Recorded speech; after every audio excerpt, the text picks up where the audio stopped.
আল্লাহ সুবহানাহু ওয়া তাআলা হযরত আদম আলাইহিস সালাতু ওয়াস সালামের পৃষ্ঠদেশ থেকে কিয়ামত পর্যন্ত যত মানুষ আসবে, দুনিয়ায় যত মানুষ আছে, অতীতে যত মানুষ এসেছে, সব মানুষের রূহ আল্লাহ তাআলা একত্রে বাহির করেছেন। সব রূহগুলোকে একত্রে রেখেছেন যেই স্থানে, সেই স্থানের নাম হলো আলমে রূহ। তাহলে আমাদের রূহ প্রথমে যেই স্থানে ছিল সেটার নাম হলো রূহের জগৎ। এরপরে আল্লাহ রাব্বুল আলামিন মা বাবার মাধ্যমে মায়ের রেহেমের ভিতরে একেবারে সামান্য এক ফোঁটা শুক্র কীট থেকে আল্লাহ তাআলা আমাকে আপনাকে একটা স্ট্রাকচার, একটা দেহ দিলেন। উল্লেখ করার মতো কিছুই আমার আপনার ছিল না। আল্লাহ তাআলা কোরআনুল কারীমের মধ্যে বলেন, হাল আতা আলাল ইনসানি হিনুম মিনাদ দাহরি লাম ইয়াকুন শাইআম মাযকুরা। প্রত্যেকটা মানুষ কি এমন কিছু কাল অতিক্রম করে নাই যে তার উল্লেখ করার মতো কোনো কিছুই ছিল না। এরপরে মায়ের রেহেমের ভিতরে একটা সময় আল্লাহ তাআলা রক্তপিণ্ডে সেটাকে পরিণত করলেন। এরপরে আবার প্রসেসিং করে আল্লাহ তাআলা একটা মাংসপিণ্ডে মায়ের পেটের ভিতরে ওই এক ফোঁটা শুক্র কীটকে আল্লাহ তাআলা একটা মাংস টুকরায় তৈরি করলেন। 120 দিনের প্রসেস শেষ। এইবার আল্লাহ তাআলার নির্দেশে ফিরিস্তা মায়ের পেটের ভিতরে আইসা হাজির। ওই মরা মৃত মাংস পিণ্ডের মধ্যে আল্লাহ তাআলার আদেশে ফিরিস্তা যখন রূহ ফুঁকে দিল, মায়ের পেটের ভিতরে মরা ওই মাংসের টুকরাটা জিন্দা হয়ে গেল। এই দেহটা প্রথমে মৃত ছিল। এই দেহটা প্রথমে কি ছিল? এজন্য আল্লাহ তাআলা কোরআনুল কারীমে সূরা মুলকের মধ্যে বলেন, আল্লাযী খালাকাল মাউতা ওয়াল হায়াতা লিয়াবলুয়াকুম আইয়ুকুম আহসানু আমালা। আল্লাহ তাআলা বলেন, তিনি আল্লাহ আল্লাযী খালাকাল মাউতা ওয়াল হায়া, যিনি মৃত্যু এবং জীবন সৃষ্টি করছেন। এই দেহ আগে মৃত ছিল, জীবিত হয়েছে কেন? রূহ দেওয়ার কারণে। কথা বুঝতেছেন তো? রূহ দেওয়ার কারণে। এই দেহর সাথে রূহ কতদিন থাকবে, কতক্ষণ থাকবে, আল্লাহ সুবহানাহু ওয়া তাআলা সব কিছু নির্ধারিত করে ফেরেশতাকে পাঠিয়ে দিয়েছেন। এই যে রূহের সাথে এই দেহের একটা সংযোগ হয়ে গেল, ওই সময় আমাদের রূহের কিছু দিনের অবস্থান ছিল আলমে বতন। মায়ের পেটের মধ্যে ছিল রূহ, ওই ছোট্ট একটা দেহের মধ্যে। এরপরে নির্ধারিত মেয়াদকাল শেষে আল্লাহ তাআলা মায়ের রেহেম থেকে, গর্ভ থেকে আমাদের দুনিয়ায় পাঠাইলেন। এখন এই দেহের মধ্যে রূহটা আছে। রূহের অবস্থান হলো আলমে দুনিয়ায়, কারণ এখন আছি আমরা দুনিয়ায়। রূহের জগৎ থেকে মায়ের পেটে আলমে বতনে, আলমে বতন থেকে এখন আছে আলমে দুনিয়ায়। আমাদের দেহের মধ্যে আছে। একটা নির্ধারিত সময় আসবে, আল্লাহ তাআলার নির্দেশ, এইবার এই রূহ আমার আপনার দেহের সাথে আর থাকবে না। আল্লাহ তাআলা আমাদের প্রত্যেকের হায়াতকে লিমিট নির্ধারিত করে দিয়েছেন। এই যে পানির বোতলটা আছে, এই পানির বোতলের মধ্যে কিছু কথা লেখা আছে। একটা লেখা আছে উৎপাদনের তারিখ, আর একটা লেখা আছে মেয়াদ, আর একটা আছে তার ব্যাচ নাম্বার। মেয়াদটা দেওয়া হলো ৩/৯/২৪ সাল। বলেন তো, আপনি যদি বোতলের মধ্যে বাজারে কিনতে গিয়া দেখেন এইটার মেয়াদ শেষ হয়ে গেছে, পানির দাম 15 টাকা, মেয়াদ যদি শেষ হয়ে যায়, এই 15 টাকার পানি আপনি 5 টাকা দিয়ে কিনবেন নাকি? সাল্লাল্লাহু তাআলা আলাইহি ওয়া আলা আলিহি ওয়া আসহাবিহি ওয়া বারাকা ওয়া সাল্লাম وبارك وسلم تسليما كثيرا كثيرا. أما بعد فأعوذ بالله من الشيطان الرجيم.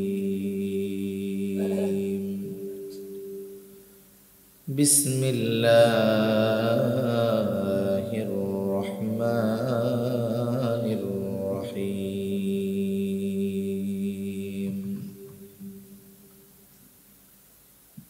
كل نفس ذائقة الموت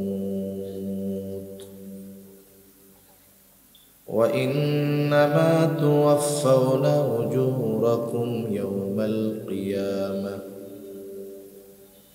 فمن زحزح عن النار وأدخل الجنة فقد فاز وما الحياة الدنيا إلا متاع الغرور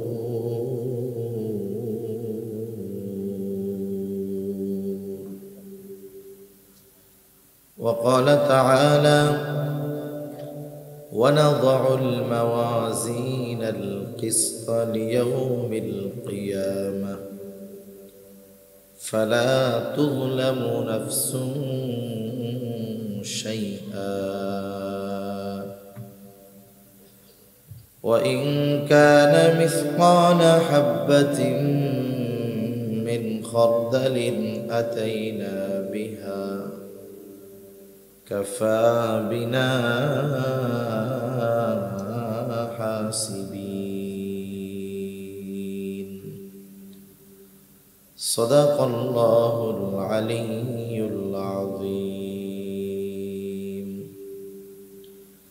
اللهم صل على محمد وعلى آل محمد كما صليت على إبراهيم وعلى آل إبراهيم إنك حميد مجيد اللهم بارك على محمد وعلى آل محمد كما باركت على إبراهيم وعلى آل إبراهيم إنك حميد مجيد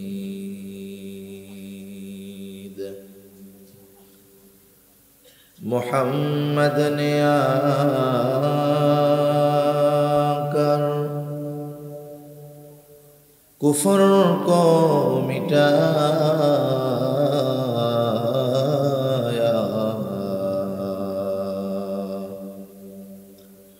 कुफर को मिटा कर सदाकत को बताया बलगल उला बिकमालिही कशफत दुजा बिजमालिही हसनत जमीअ खिसालिही सल्लु अलैहि व आलिहि ला इलाहा इल्लल्लाह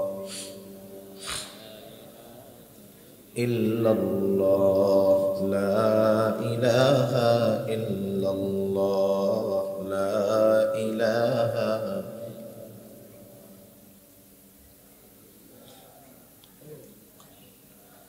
ला इलाहा इल्लल्लाह मुहम्मदुर रसूलुल्लाह सल्लल्लाहु अलैहि वसल्लम।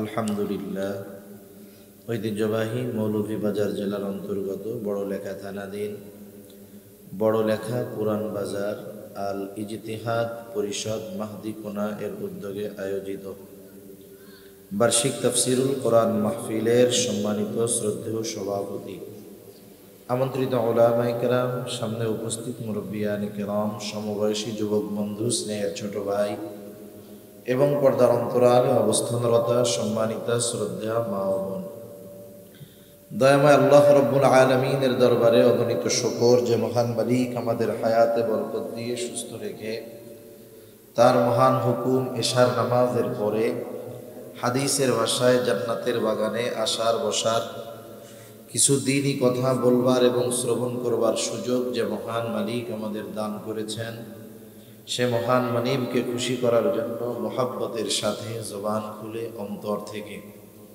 আমরা একবার কালিমাতুশ শুকর পাঠ করি, আলহামদুলিল্লাহ। অগণিত দুরূদ ও সালাম সৈয়দুল আম্বিয়া, আশরাফুল আম্বিয়া, খাতামুল আম্বিয়া, ইমামুল মুরসালিন, রহমাতুল লিল আলামিন মুহাম্মাদুর রাসূলুল্লাহ সাল্লাল্লাহু আলাইহি ওয়াসাল্লামের উপর।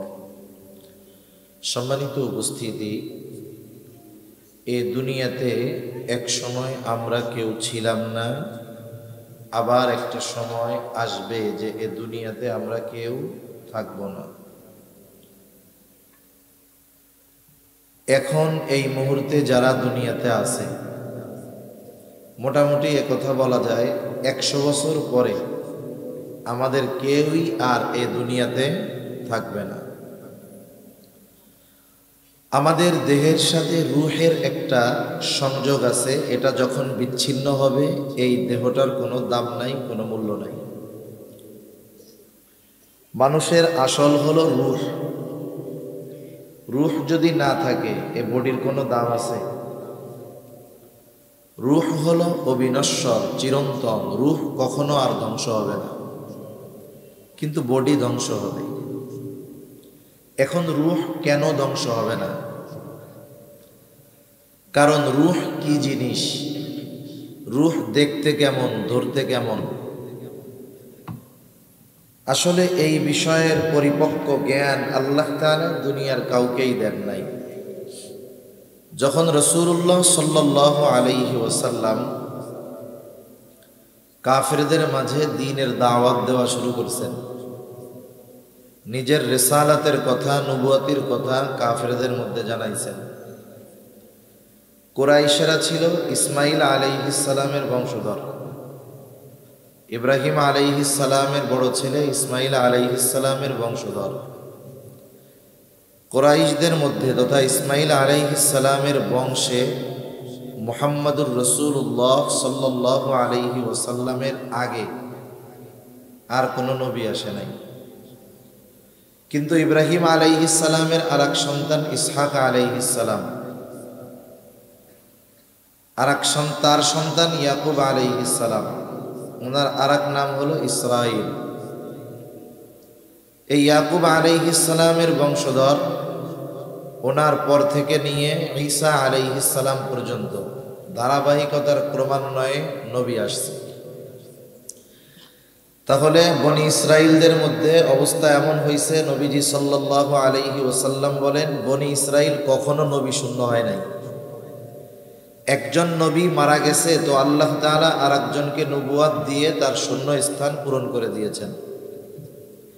বলেন তো, যাদের বংশে যাবে, যাদের গোত্রে ধারাবাহিকতার ক্রমান্বয়ে নবীর আগমন ঘটছে, ওই বংশের মানুষ নবীরা কোন চরিত্রের হতে পারে, কেমন হতে পারে, নবীরা কোন গুণে গুণান্বিত হতে পারে, বলেন তো তাদের জানা থাকবে কি থাকবে না? থাকবে। কিন্তু যাদের বংশ গোত্রে নবী আসে নাই হাজার হাজার বছর, নবী দেখতে কেমন, কেমন হয়, আচরণ কেমন, এটা তো আর তারা বুঝবে না। যেহেতু কুরাইশদের মধ্যে ইসমাইল আলাইহিস সালামের পরে আর কোনো নবী আসে নাই, সেজন্য ওরা নবী কেমন আসলে বুঝে না। নবীজি যখন তার নিজের নবুয়তির কথা তাদেরকে জানিয়েছেন, ওরা অবাক হয়ে গেছে। হায়রে, এই লোক বলে নবী! ওরা ভাবতো নবী হবে ফিরিস্তার মতো, খাবে না, বিবাহ শাদী করবে না, বাজারে যাবে না। এজন্য কাফেররা বলতো, মা লিহাদার রাসূল ইয়াকুলুত তাআম ওয়া ইয়ামশি ফিল আসওয়াক। আরে এটা কেমন রাসূল? ইয়াকুলুত তাআম, সে আবার খাবারও খায়, ওয়া ইয়ামশি ফিল আসওয়াক, সে আবার বাজারেও বলে যায়। এটা আবার কেমনে নবী হয়? ওরা ভাবতো নবী হবে এমন যে খাবে না, বাজারে যাবে না, অন্যরকম এক জিনিস আর কি। তা রাসূলুল্লাহ সাল্লাল্লাহু আলাইহি ওয়াসাল্লাম নিজের নবুয়াতির কথা কাফেরদের কাছে যখন বলছেন, কাফেররাও জানে মুহাম্মদ তো জীবনে কোনোদিন মিথ্যা কথা বলে নাই। ওদের এখন দুই বিষয়ের সংশয় লেগে গেছে। মুহাম্মদ তো মিথ্যা কথা বলতে পারে না, আবার যে বাজারে যায় খায় সে তো নবী হইতে পারে না। এই বিষয়ে তারা দ্বিধাদ্বন্দ্ব নিরসনের আশায় ওদের মধ্য থেকে 2 জন ব্যক্তিকে পাঠায়া দিছে মদিনায়, ইয়াসরিবে। ওইখানে ইয়াহুদি নাসারা ছিল, ইয়াহুদিদের বড় বড় আলেম ছিল, যে তোমরা 2 জন গিয়া মুহাম্মাদের ব্যাপারে বলবা আসলে কি মুহাম্মদ নবী কি নবী না, এটা আমরা কেমনে বুঝব। ওই 2 জন ইয়াহুদি আলেমদের কাছে গেছে। ইয়াহুদি আলেমরা সব সিমটম আলামত শুইনা মোটামুটি বুঝতে পারছে ইনি আখেরি জামানার শেষ নবী, শেষ পয়গম্বর মুহাম্মাদুর রাসূলুল্লাহ সাল্লাল্লাহু আলাইহি ওয়াসাল্লাম। আরে ডাক্তার তো অভিজ্ঞ, ডাক্তার যে অভিজ্ঞ সে চোখ দেখে, জিহ্বা দেখে, হাতের তালু টালু দেখা রোগের আলামত বলতে পারে কি পারে না? তাই ইহুদি আলেমরা তো অভিজ্ঞ, জানে যে এই আলামত নবীর, ওরা মোটামুটি বুঝতে পারছে। কিন্তু কাফেররা কেমনে বুঝবে, কেমনে পরীক্ষা করবে আসলে উনি নবী কি নবী না? ইহুদি আলেমরা কাফেরদের 3টা প্রশ্ন শিখাইয়া দিয়েছে। কয়টা প্রশ্ন? 3টা প্রশ্ন। যে এই 3 প্রশ্ন গিয়ে তোমরা যেই ব্যক্তি নবী দাবি করে তাকে জিজ্ঞাসা করবা।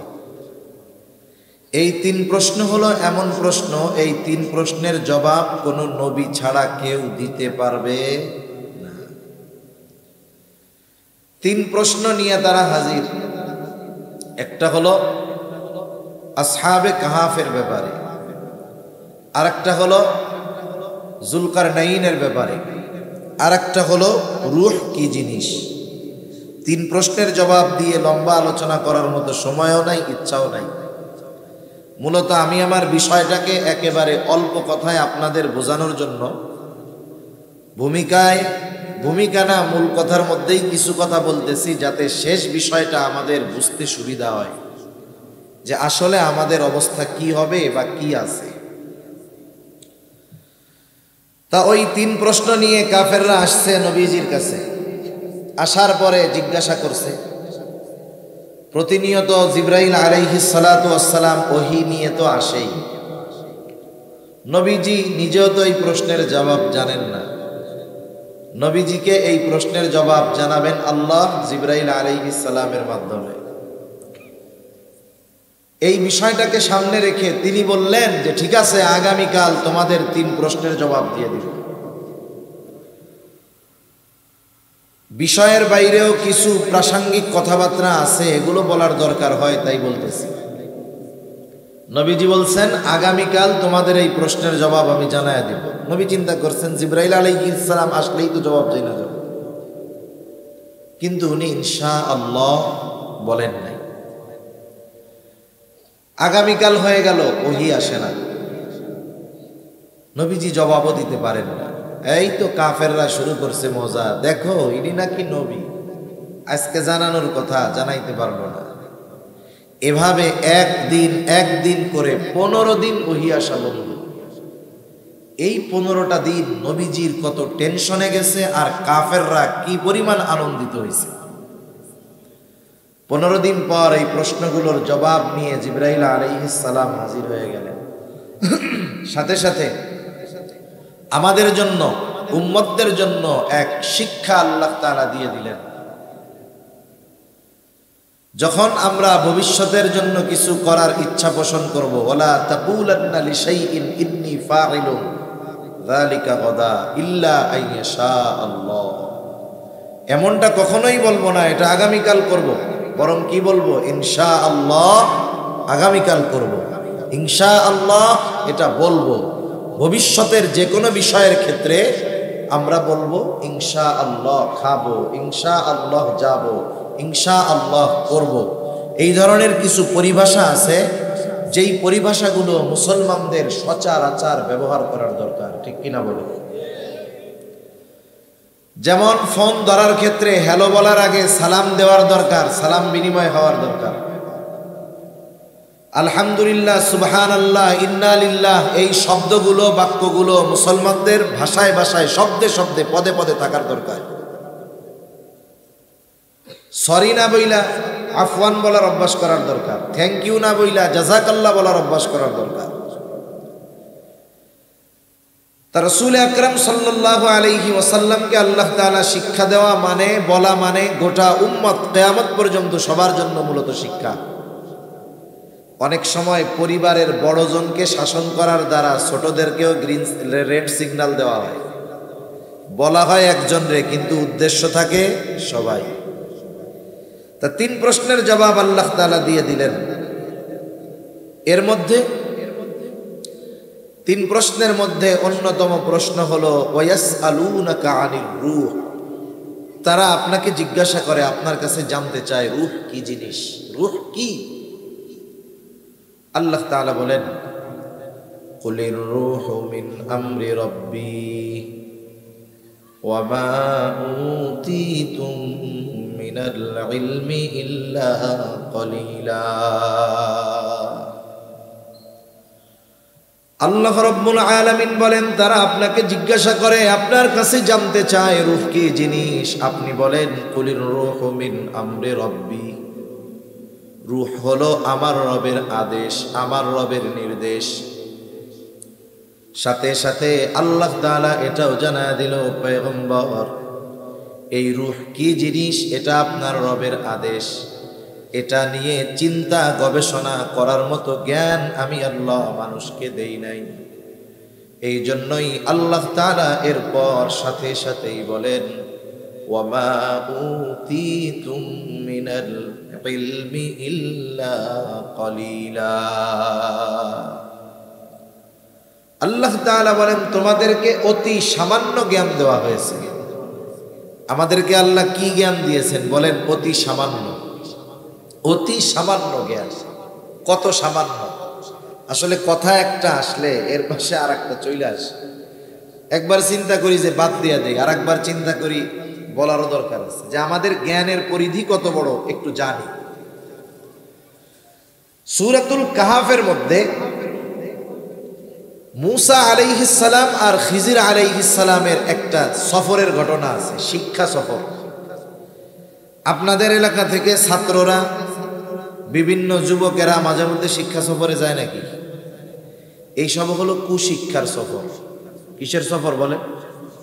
কুশিক্ষার সফর। এখানে কোনো সুশিক্ষা নাই, ওখানে যা হয় তা সব জায়গা বলাও যায়। শিক্ষা সফর হলো আপনি ওমরার সফরে গেছেন, হজের সফরে গেছেন, শিক্ষা সফর। এই যে ফেব্রুয়ারির 2, 3, 4 বিশ্ব ইজতেমা যাবেন, সফরে বের হবেন, ওইগুলো হলো শিক্ষা সফর। আর জাগতিক অধিকাংশ যে শিক্ষা সফরের নামে যায় এগুলা হলো কুশিক্ষার সফর, গোনার সফর, পাপের সফর। তা সফর শুরু হয়েছে কি দিয়া? 2 জনে সমুদ্র পাড়ি দেওয়ার জন্য একটা নৌকার মধ্যে উঠছে। নৌকার মধ্যে সমুদ্র পাড়ি দিবে, 2 জন উঠছে। হঠাৎ একটা দৃশ্যের দিকে 2 জনেরই নজর গেল। যারা সমুদ্র পথে সফর করেছেন, নদী পথে সফর করেছেন, তারা দেখে থাকবেন সমুদ্রের মধ্যে বিভিন্ন রকমের পাখি উড়ে, গাংচিল উড়ে, পাখি উড়ে। কিছু কিছু পাখি আছে যখন ওই পাখির পানি তৃষ্ণা পায়, সে উড়ন্ত অবস্থায় তার ঠোঁট পানির সাথে লাগায়া পানি পান করে। খিজির আলাইহিস সালাম মূসা আলাইহিস সালামকে ওই দৃশ্য দেখাইলেন। এরপরে খিজির আলাইহিস সালাম মূসা আলাইহিস সালামকে বলতেছে, ভাই মূসা, আল্লাহ তাআলার জ্ঞান যদি হয় এই সমগ্র সমুদ্র পরিমাণ, আল্লাহ তাআলার জ্ঞান যদি হয় এই সমুদ্রের সমগ্র পানির সমপরিমাণ, এই জ্ঞানের তুলনায় গোটা সৃষ্টি জগতের জ্ঞান হলো ওই পাখির ঠোঁটে যতটুকু পানি লেগে আছে তার চাইতেও অনেক কম। কথা বুঝেন নাই মনে হয়? বুঝতে পারছেন? তাহলে এই কথা শুনে সুবহানাল্লাহ মুখ দিয়ে বাইর হবে না তো বোবা মানুষের? একটু জোরে বলেন সুবহানাল্লাহ। আল্লাহর জ্ঞান যদি হয় সমুদ্র পরিমাণ, গোটা সৃষ্টি জগতের জ্ঞান হইল পাখির ঠোঁটে লেগে থাকা 1 ফোঁটা পানির পরিমাণ।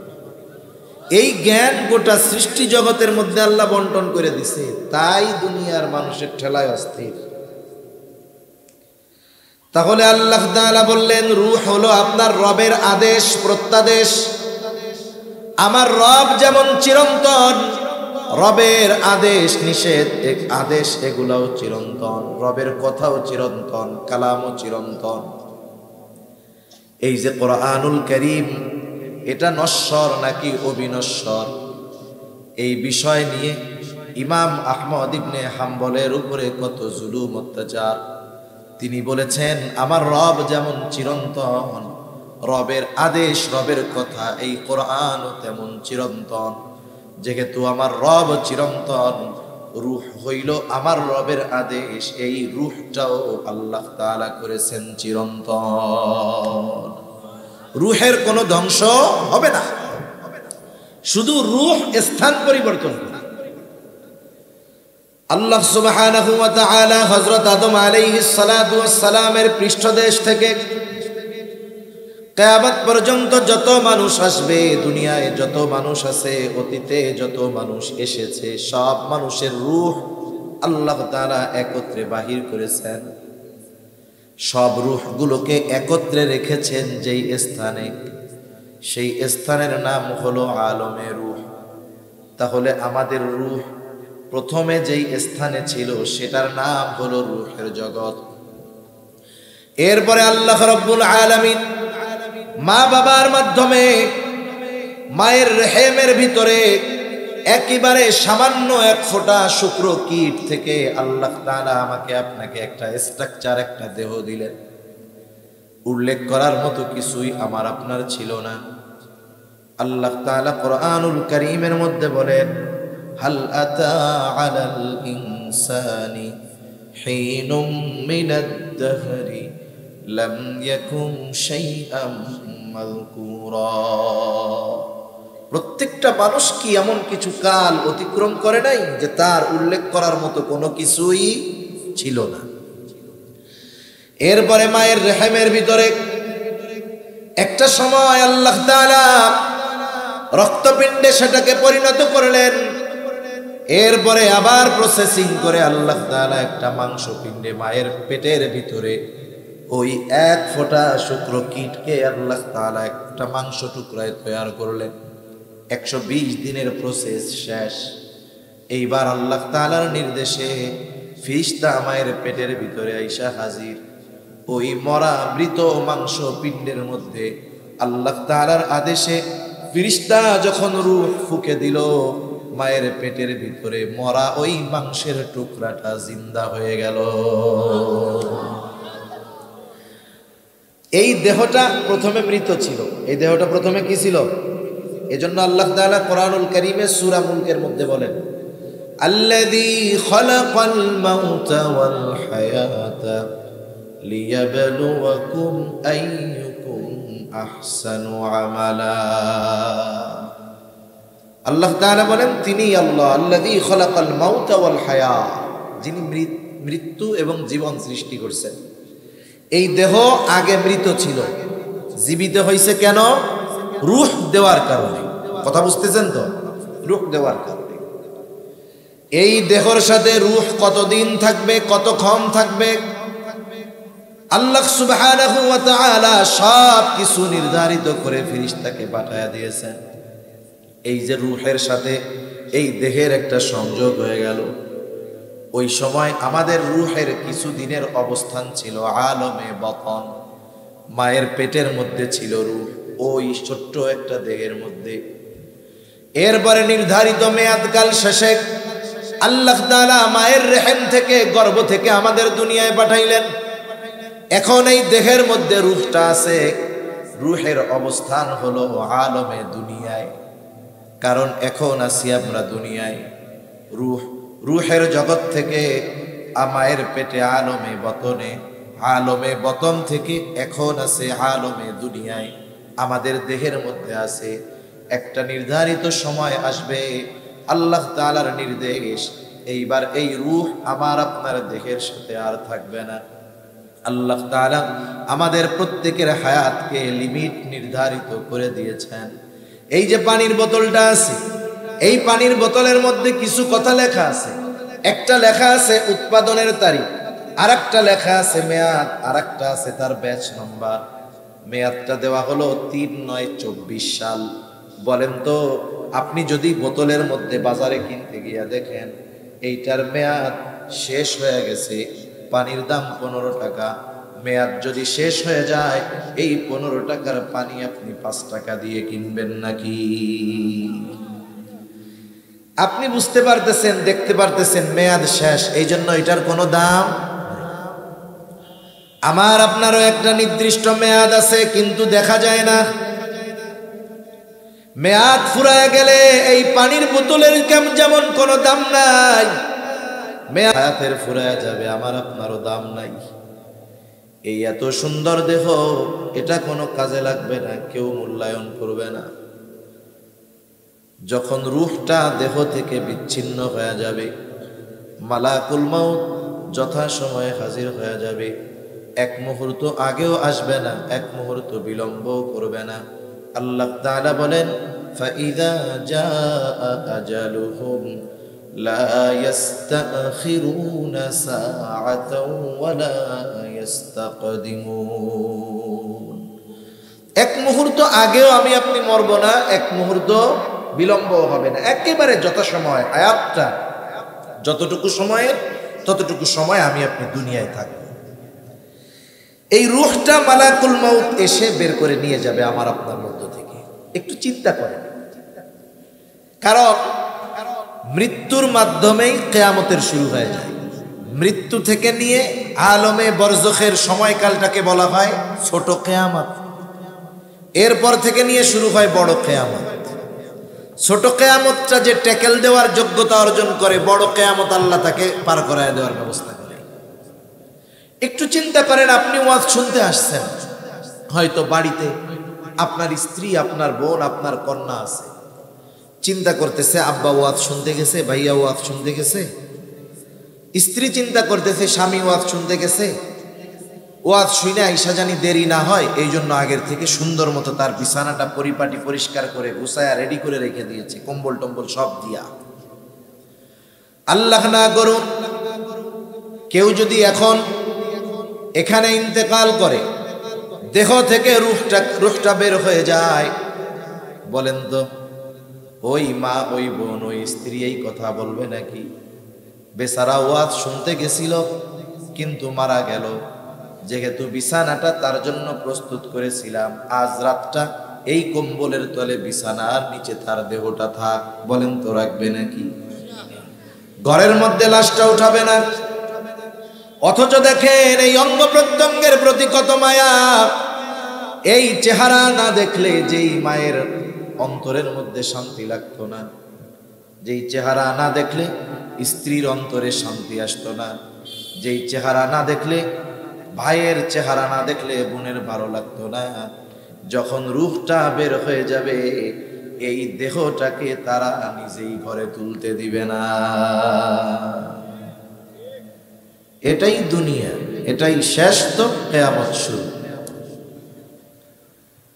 আমাদের অঞ্চলে যখন কোনো মানুষ মারা যায়, মারা যাওয়ার পরে মাইকে তার মৃত্যুর খবর প্রচার করে, অমুক এলাকার অমুক আজ সন্ধ্যা 6 ঘটিকার সময় ইন্তেকাল করিয়াছে, আগামী দিন সকাল 9টায় অমুক ঈদগাহ ময়দানে তার জানাজা অনুষ্ঠিত হবে। অতএব সকল ধর্মপ্রাণ মুসল্লিদেরকে উক্ত মরহুমের মাগফিরাত কামনায় তার জানাজায় শরীক হওয়ার জন্য বিশেষভাবে অনুরোধ করা গেল। এই রকম প্রচার আপনাদের এলাকায় হয় নাকি? এই প্রচার করার সময় একটা শব্দ বলে ইন্তেকাল। ইন্তেকাল, ইন্তেকাল শব্দের অর্থ হলো স্থানান্তরিত হওয়া। স্থানান্তরিত হওয়া তার মানে এক জায়গায় ছিল, চলে গেছে আর এক জায়গায়। আসলে এই দেহটা আব্দুর রহিম আব্দুল করিম না, মূলত রূহটাই হইল আব্দুর রহিম আব্দুল করিম। এই জন্য বলে আব্দুর রহিম ইন্তেকাল করিয়াছে।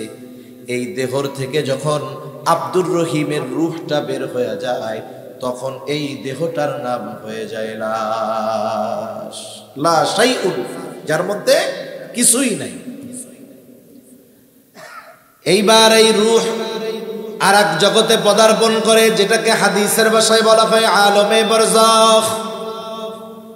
একটা মানুষ মৃত্যুবরণ করার পর তাকে কবরে রাখা হোক আর না রাখা হোক, বাঘে খেয়ে ফেলুক আর সিংহে খেয়ে ফেলুক, আগুন দিয়া পোড়ায় দিক আর যা করুক, প্রত্যেককেই যেতে হয় আলমে বরজখে।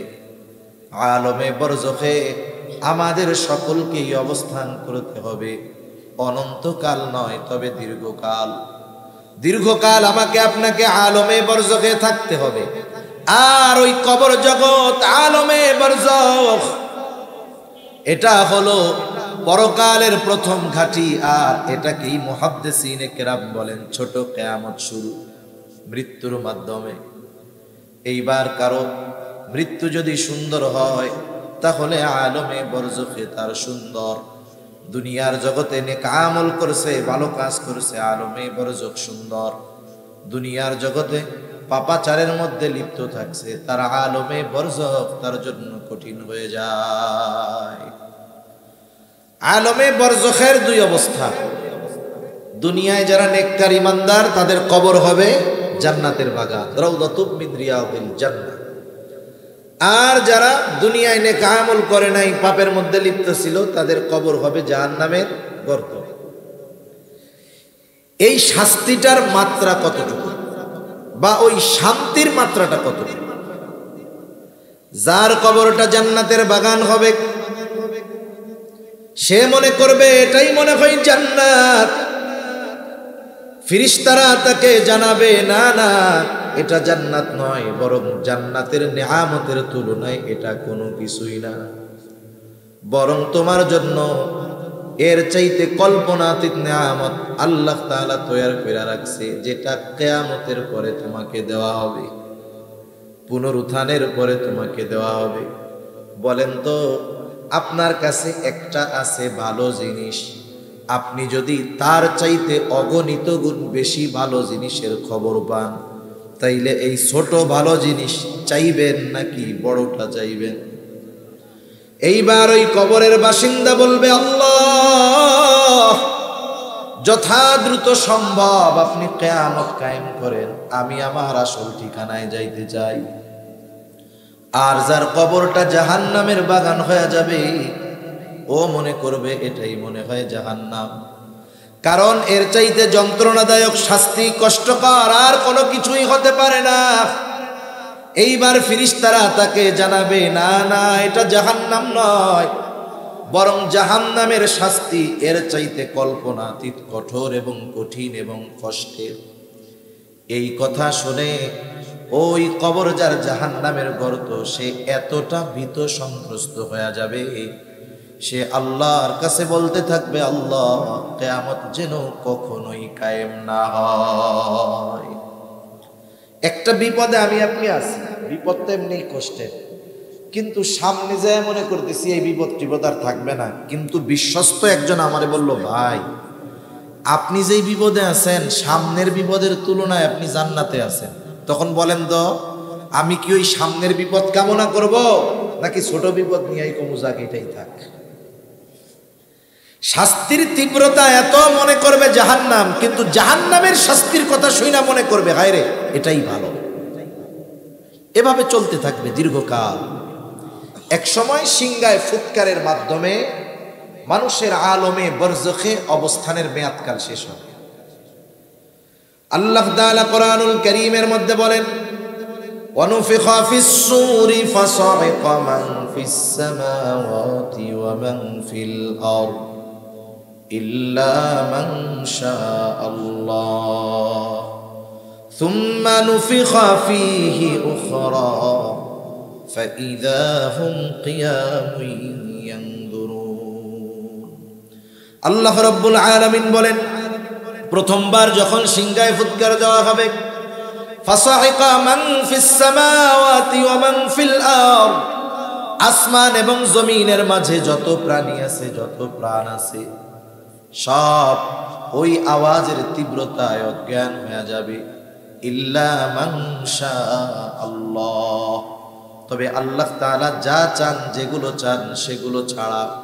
মুফাসসিরিনে কেরাম বলেন, ওই আওয়াজে প্রথমে সব মানুষেরা অজ্ঞান হবে, এরপরে তাদের মৃত্যু ঘটবে। এই মৃত্যুর মাধ্যমে দুনিয়ার জগতে মানব জাতির অবস্থানের মেয়াদকাল শেষ হবে। সর্বশেষ যেই লোকটা দুনিয়া থেকে ইন্তেকাল করবে তাকেও কম পক্ষে 40,000 বছর আলমে বরজখে থাকতে হবে।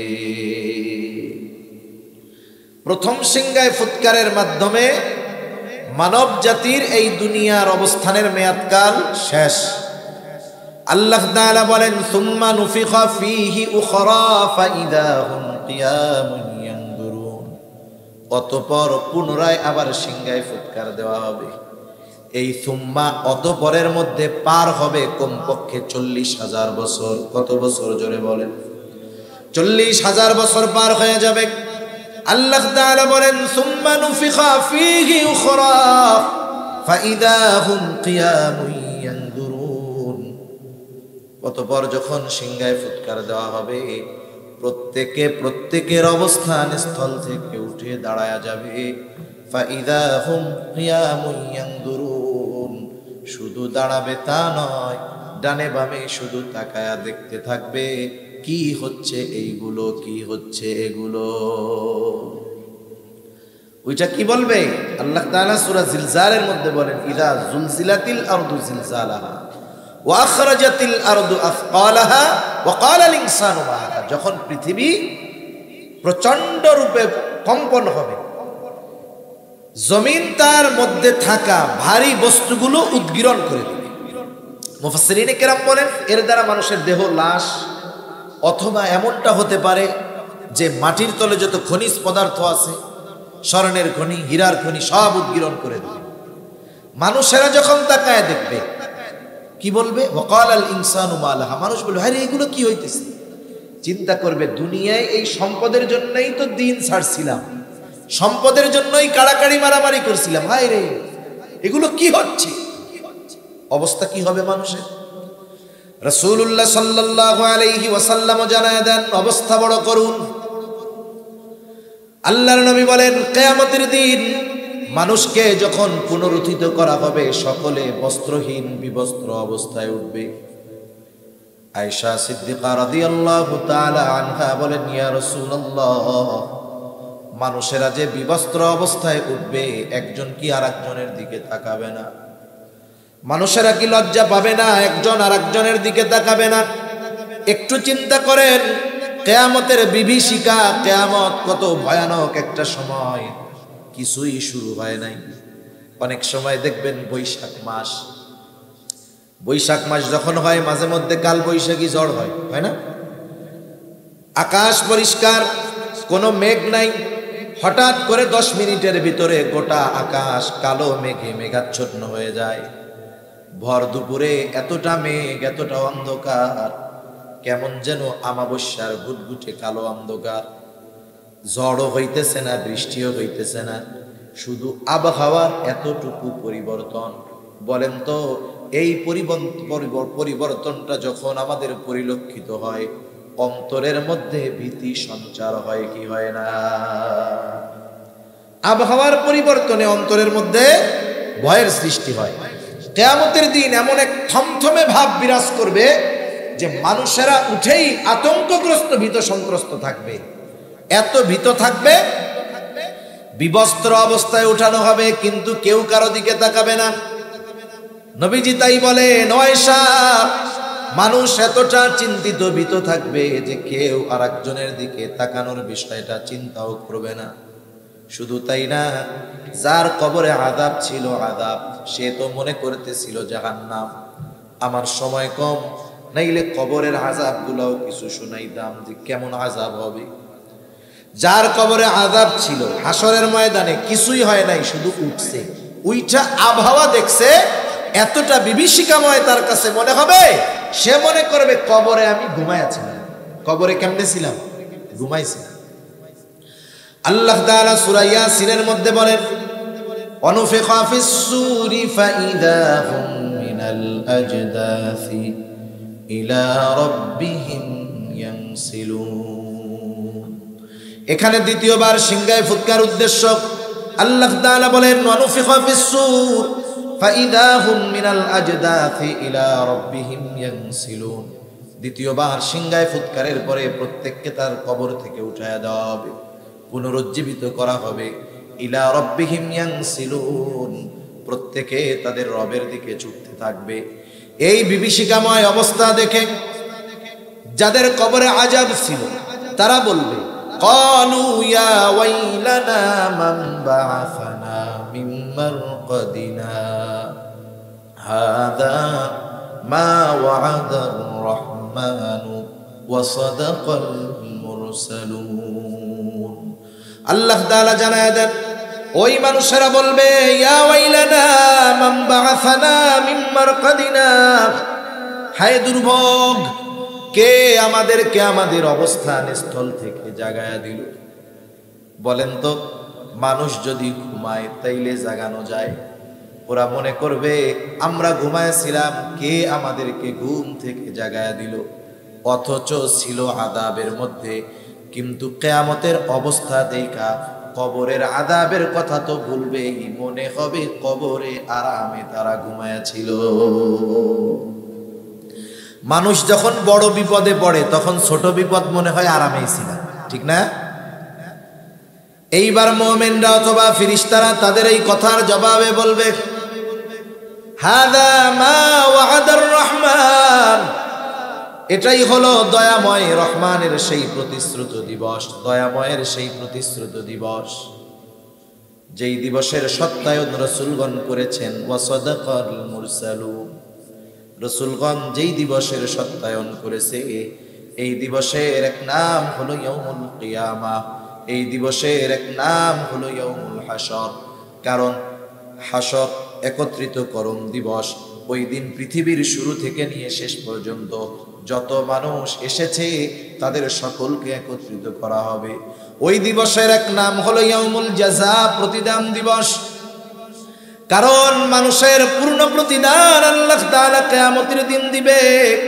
দুনিয়ায় একটা মানুষ যত ভালো কাজ করুক না কেন, আল্লাহ তাআলা ওই ভালো কাজের পূর্ণ প্রতিদান দুনিয়ায় দেন না। একটা মানুষ দুনিয়ায় যত মন্দ কাজ করুক না কেন, আল্লাহ তাআলা তার ওই মন্দ কাজের পূর্ণ প্রতিদান দুনিয়ায় দেন না। ভালো কাজের পূর্ণ প্রতিদান, মন্দ কাজের পূর্ণ প্রতিদান আল্লাহ তাআলা দিবেন ওই কিয়ামতের দিন। ওই দিনটার আরেক নাম হলো ইয়াউমুল জাযা, অর্থাৎ প্রতিদান দিবস। যদি আল্লাহ কিয়ামত কায়েম না করত তাইলে মুমিনদের উপরে বেইনসাফি করা হতো, মুমিনদের উপরে বেইনসাফি করা হতো। আল্লাহ তো বেইনসাফি করেন না, এজন্য কিয়ামত কায়েম কইরা দুনিয়ায় মুমিনের ভালো কাজের প্রতিদান দিবে। কিয়ামত কায়েম করে মৃত্যুর মাধ্যমে কিয়ামতের দিকে আমাদের নিয়ে ওই কিয়ামতের দিন আল্লাহ তাআলা দুনিয়ায় যারা মন্দ কাজ করেছে বেঈমান, তাদের কর্মের পূর্ণ প্রতিদান আল্লাহ তাআলা দিবেন। এজন্য আল্লাহ তাআলা জানায় দেন, কুল্লু নাফসিন যায়িকাতুল মাউত, প্রত্যেকটা মানুষকে মৃত্যুর স্বাদ আস্বাদন করতেই হবে। কেন মৃত্যু? আল্লাহ তাআলা বলেন, মৃত্যুর মাধ্যমে তোমাদেরকে আমি একত্রিত করব, কিয়ামতের দিন সবাইরে জমা করব। ও আল্লাহ, কেন জমা করবেন? আল্লাহ তাআলা বলেন, ওয়া ইন্নামা তুওয়াফাউনা উজুরাকুম ইয়াউমাল কিয়ামাহ, কারণ ওই কিয়ামতের দিন প্রত্যেককে তার কর্মের পূর্ণ প্রতিদান আমি আল্লাহ দিয়ে দিব। ওই দিনের বিচারক কে? জোরে বলেন তো, আরো আস্তে কোন, কে? আল্লাহ। দুনিয়ার বিচারক তো টাকা পয়সা খাইয়া পার্সিয়ালিটি করে, আল্লাহ তাআলা কি করবে? কেমন বিচার করবে আল্লাহ? আল্লাহ তাআলা কোরআনুল কারীমের মধ্যে বলেন, وَنَضَعُ الْمَوَازِينَ الْقِسْطَ لِيَوْمِ الْقِيَامَةِ فَلَا تُظْلَمُ نَفْسٌ شَيْئًا وَإِنْ كَانَ مِثْقَالَ حَبَّةٍ مِّنْ خَرْدَلٍ أَتَيْنَا بِهَا كَفَى بِنَا حَاسِبِينَ। আল্লাহ তাআলা বলেন, আমি কিয়ামতের দিন ন্যায় বিচারের বিচারালয় প্রতিষ্ঠা করব, ন্যায় বিচারের আদালত কায়েম করব আমি আল্লাহ। কারণ আল্লাহ হলেন মালিক ইয়াউমিদ্দিন, আল্লাহ তাআলা হলেন বিচার দিবসের একচ্ছত্র অধিপতি হলেন আল্লাহ। ওই দিনের বিচারক তিনি। আল্লাহ তাআলা বলেন এমন বিচারালয় কায়েম করব ফালা তুযলামু নাফসুন শাইআ, কারো প্রতি সামান্যতম জুলুম করা হবে না, অবিচার করা হবে না। এমনটা হবে না কর্ম নাই কিন্তু বিচার করছি তা না। আমি কিয়ামতের দিন শুধু অপরাধীকে হাজির করব তা নয়, সাথে সাথে তার অপরাধগুলোকেও আমি আল্লাহ হাজির করব। ওয়া ইন কানা মিসকালা হাববাতিন মিন খারদালিন আতাইনা বিহা, সে যদি দুনিয়াতে সরিষা দানা পরিমাণ কোনো আমল করে, আতাইনা বিহা, ওইটা সহ আমি আল্লাহ তাকে হাজির করব। সুবহানাল্লাহ বলেন। হযরত লোকমান তার ছেলেরে উপদেশ দিচ্ছে, ইয়া বুনাইয়া ইন্নাহা ইন তাকু মিসকালা হাববাতিন মিন খারদালিন ফাতাকুন ফি সাখরাতিন আও ফিস সামাওয়াতি আও ফিল আরদি ইয়াতি বিহাল্লাহ ইন্নাল্লাহা লাতীফুন খাবীর। হযরত লোকমান তার ছেলেরে বলতেছে, ও আমার বৎস, তোমার আমলটা যদি সরিষা দানা পরিমাণ হয়, ওই আমলটা যদি তুমি কোনো পাথরের মধ্যেও করো, ওই আমলটা যদি আকাশেও করো জমিনেও করো, যেখানেই তুমি তোমার ওই আমলটা করো না, তোমার ওই আমলটা যিনি হাজির